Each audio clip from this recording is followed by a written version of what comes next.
Introduction. So first one, what is engineering mechanics? Engineering mechanics is the branch of science which deals with the behavior of a body in the motion or at rest. It is the study of the body is in motion or at rest. Engineering mechanics is divided into two types. First one is statics, second one is dynamics. So first one, statics. So it is the study of the body at rest. So second one, dynamics. Okay, it is the study of the body in motion. So further, dynamics is divided into two types. First one is kinetics and second one is kinematics. Kinetics is the study of the body at motion. The forces which cause the motion are considered. So second one, kinematics. So it is the study of the body in motion. The forces which cause the motion are not considered. So in kinetics, we use the Newton's second law of motion. We relate F equal to ma. So in kinematics, we relate the 5 parameters: initial velocity, final velocity, acceleration, time period, and distance moved by the body.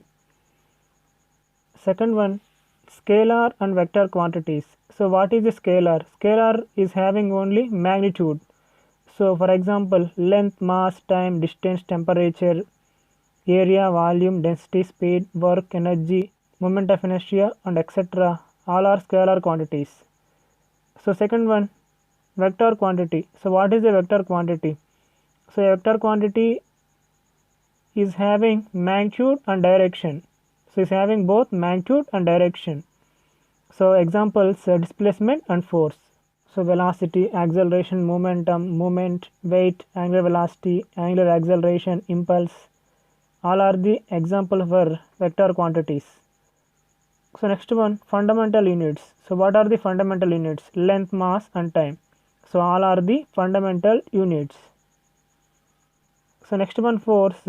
What is the definition of force? So force is an agent which produces or tends to produce, destroys or tends to destroy motion of a body is called force. So force is nothing but it tends to move the body or it stops the body. Okay.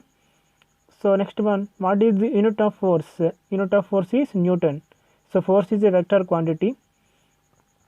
Next one, characteristics of force. So force is having four characteristics. First one, magnitude, second one, direction, third one, nature, fourth one, point of application. So what is magnitude? Magnitude of a force may be 10 kilonewton, 50 kilonewton, 200 newton and etc. So direction, along x-axis, along y-axis, towards east, towards west. Okay. So third one, nature. The nature of force may be tensile or compressive. Fourth one, point of application. So what is the point of application? Exact location where the force is acting, nothing but point of application. So here two opposite poles is nothing but tensile force. Here two opposite pushes nothing but compressive force.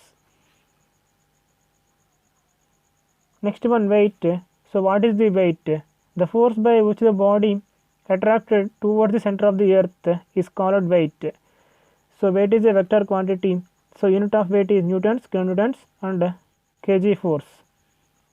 Mass. The matter contained in the body is called mass. So mass is a scalar quantity. So unit of mass is kg, comma ton. So we know that W equal to mg. So where W is weight in newtons, m is the mass in terms of kg. G is acceleration due to gravity, 9.81 meter per second square. So next one, system of forces. So what is the meaning of system of forces? A group of forces or a set of forces is called system of forces. Okay. Force system is divided into two types. First one is coplanar, second one is non-coplanar. So what is coplanar? Okay, all the forces acting in a single plane or are same plane is called coplanar forces. Okay, next one, what is non-coplanar forces? All the forces are acting at different planes. Okay, is nothing but non-coplanar forces. Okay, so here figure 2.2 represent the coplanar forces.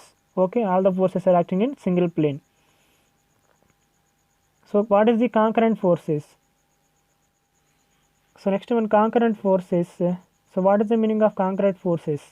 Okay, all the forces are meeting at a single point. Okay, so figure 2.3 represents the concurrent forces. Okay, so here forces P1, P2, P3 are concurrent forces. So next one, collinear forces. So what is the meaning of collinear forces? The forces whose line of action in the same line is called collinear forces. So figure 2.4 represent the collinear forces. Here P1, P2, P3 are acting in same line. Fourth one, coplanar concurrent forces. So what is the meaning of coplanar concurrent forces? Okay, all the forces are lying in a single plane and all the forces are passing through same point. Okay, so here figure 2.4 represent the coplanar concurrent forces. P1, P2, P3 are acting in a single plane and passing through same point. So P1, P2, P3 are called coplanar concurrent forces. So fifth one, coplanar non-concurrent forces. So all the forces are lying in a single plane and do not passing through a single point is called coplanar non-concurrent forces. Here figure 2.6 represent the coplanar non-concurrent forces. So next one, non-coplanar concurrent forces. Okay, all the forces are lie in different planes but passing through single point is called non-coplanar concurrent forces. So here figure 2.7 represents the non-coplanar concurrent forces. Here P1, P2, P3 are passing through same point but do not lie in a single plane. So forces P1, P2, P3 are called non-coplanar concurrent forces. Seventh one, non-coplanar non-concurrent forces. So all the forces do not lie in a single plane and all the forces do not passing through a single point is called non-coplanar non-concurrent forces. Figure 2.8 represents non-coplanar non-concurrent forces. 8.1 like parallel forces. The direction of all the forces are same and parallel to each other is called like parallel forces. So here figure 2.9 represents the like parallel forces.